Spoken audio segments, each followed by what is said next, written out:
सड़क परिवहन एवं राजमार्ग मंत्री श्री नितिन गडकरी जी का। अब मैं आमंत्रित करूंगा माननीय मुख्यमंत्री उत्तराखंड श्री पुष्कर सिंह धामी जी को इस ऐतिहासिक अवसर पर उनके संबोधन के लिए। माननीय मुख्यमंत्री महोदय।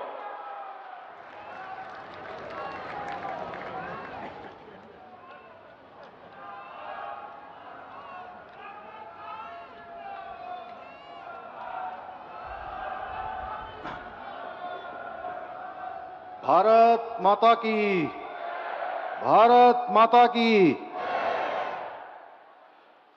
मंच पर विराजमान नए भारत के शिल्पकार और विकसित भारत की भावना के ज्योतिपुंज को समस्त भारतवासियों के मानस पर अंकित करने वाले हम सभी के आदर्श आदरणीय प्रधानमंत्री श्री नरेंद्र मोदी जी, उत्तराखंड के माननीय राज्यपाल लेफ्टिनेंट जनरल श्री गुरमीत सिंह जी, अभी हम सब लोगों ने जिनको सुना, देश में रोड और इंफ्रास्ट्रक्चर के विकास में अद्वितीय योगदान देने वाले केंद्रीय सड़क परिवहन एवं राज्य मंत्री राजमार्ग मंत्री आदरणीय श्री नितिन गडकरी जी, और कार्यक्रम में वर्चुअल माध्यम से जुड़े हुए उत्तर प्रदेश की राज्यपाल आनंदीबेन पटेल जी, उत्तर प्रदेश के मुख्यमंत्री आदरणीय योगी आदित्यनाथ जी, उप मुख्यमंत्रीगण, दिल्ली की मुख्यमंत्री बहन रेखा गुप्ता जी, केंद्रीय राज्य मंत्री अजय टम्टा जी,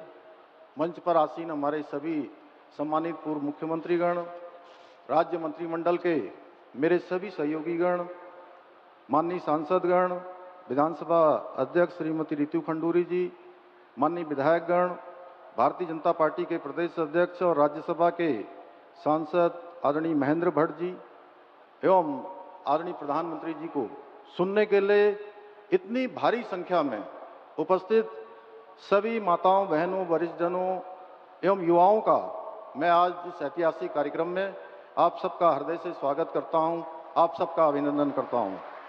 भाइयों बहनों, आदरणीय प्रधानमंत्री जी का प्रत्येक कार्यक्रम विशिष्ट होने के साथ साथ ऐतिहासिक भी होता है, परंतु आज का दिन कई मायनों में विशेष है।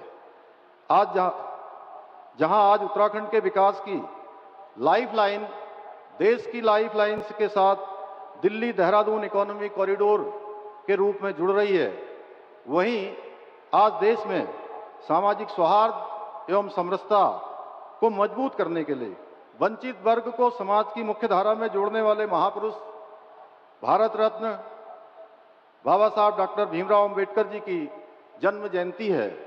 मैं संविधान निर्माता डॉक्टर बाबा साहब भीमराव अंबेडकर जी की इस जयंती के अवसर पर उनको अपनी भावांजलि अर्पित करता हूं। इसके साथ ही जहां आज भगवान सूर्य मेष राशि में प्रवेश कर रहे हैं और हमारे सिख भाई बहन खालसा पंथ की स्थापना के प्रतीक स्वरूप सिख नववर्ष मना रहे हैं, वहीं हमारे अन्नदाता प्रकृति की उपासना करते हुए बैसाखी पर्व को हर्षोल्लास से मना रहे हैं। मैं बैसाखी की भी आप सभी को हार्दिक बधाई एवं शुभकामनाएं देता हूं। भाइयों बहनों, 2014 से पूर्व का समय हम सभी को याद होगा, जब देश के विकास की गाड़ी पूरी तरह से थम चुकी थी, देशवासियों का उत्साह ठंडा पड़ चुका था, वरिष्ठ जन हताश और निराश थे, महिलाओं के आंसू सूख चुके थे, युवा पीढ़ी के कंधे झुक चुके थे और सेनाओं का मनोबल जवाब दे रहा था। ऐसे में देश की बागडोर जिन मजबूत हाथों में संभाली, वे राष्ट्र ऋषि आदरणीय प्रधानमंत्री नरेंद्र मोदी जी आज हम सब के बीच में उपस्थित हैं। मैं आप सब की तरफ से, अपनी तरफ से उनका एक बार जोरदार तालियों से आप सब उनका स्वागत करेंगे, अभिनंदन करेंगे। ये हमारा सौभाग्य है कि देवभूमि उत्तराखंड को आज उनके प्रधानमंत्री बनने के बाद 28वीं बार आदरणीय प्रधानमंत्री जी का स्वागत करने का शुभ अवसर प्राप्त हो रहा है। यह आदरणीय प्रधानमंत्री जी का हमारे राज्य के प्रति अगाध प्रेम का प्रतीक है। आदरणीय प्रधानमंत्री जी जब भी उत्तराखंड आए हैं, देवभूमि उत्तराखंड के लिए कोई न कोई विशेष सौगात लेकर अवश्य आए हैं।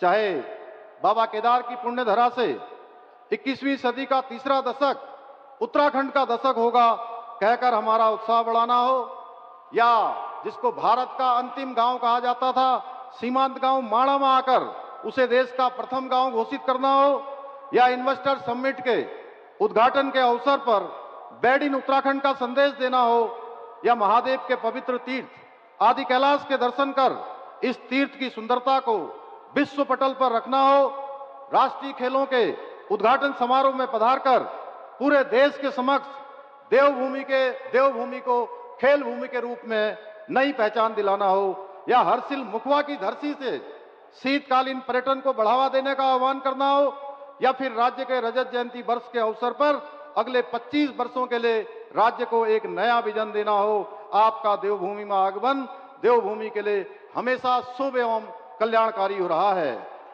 और आज जब आप पुनः उत्तराखंड आए हैं तो 12,000 करोड़ रुपए की लागत से बने एशिया के सबसे लंबे एलिवेटेड वाइल्ड लाइफ कॉरिडोर की सौगात लेकर आए हैं। इसके लिए उत्तराखंड के सभी प्रदेशवासियों की ओर से मैं आपका हृदय तल से आपका धन्यवाद करता हूं। आदरणीय प्रधानमंत्री जी, आज आपके नेतृत्व एवं मार्गदर्शन में उत्तराखंड देश का श्रेष्ठ राज्य बनने के अपने विकल्प रहित संकल्प को पूरा करने के लिए विकास भी और विरासत भी की अवधारणा के अनुरूप प्रत्येक क्षेत्र में काम कर रहा है। और मैं आपको पूरा विश्वास दिलाता हूं कि हम आपके नेतृत्व में आपने इस लक्ष्य को प्राप्त करने में अवश्य सफल रहेंगे। साथ ही 2022 के विधानसभा चुनावों की भांति 2027 के चुनाव में भी वीर भूमि उत्तराखंड में भारतीय जनता पार्टी की राष्ट्रवादी विचारधारा वाली सरकार बनाने में सफल होंगे। समय की बाध्यता के कारण अधिक न कहते हुए कविता की इन पंक्तियों के साथ आदरणीय प्रधानमंत्री जी का पुनः धन्यवाद करते हुए मैं अपनी बात समाप्त करता हूं। अब रफ्ता रफ्ता नहीं, पूरी रफ्तार के साथ आगे बढ़ रहा है भारत। अब नक्सलवाद, उग्रवाद और आतंकवाद से जीत रहा है भारत। अब अर्थव्यवस्था, महिला सशक्तिकरण, स्वरोजगार के साथ साथ नवाचार में भी कीर्तिमान बना रहा है भारत। अब दुश्मन के घर में घुसकर सिंदूर का बदला ले रहा है भारत। अब अंतरिक्ष में उपग्रह के साथ साथ मिसाइल भी छोड़ रहा है भारत।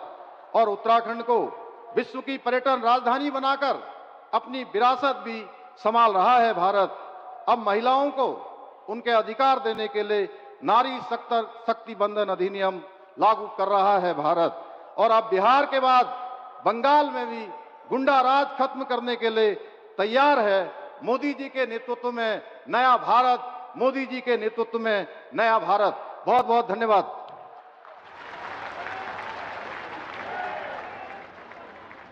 बहुत बहुत आभार माननीय मुख्यमंत्री उत्तराखंड श्री पुष्कर सिंह धामी जी का।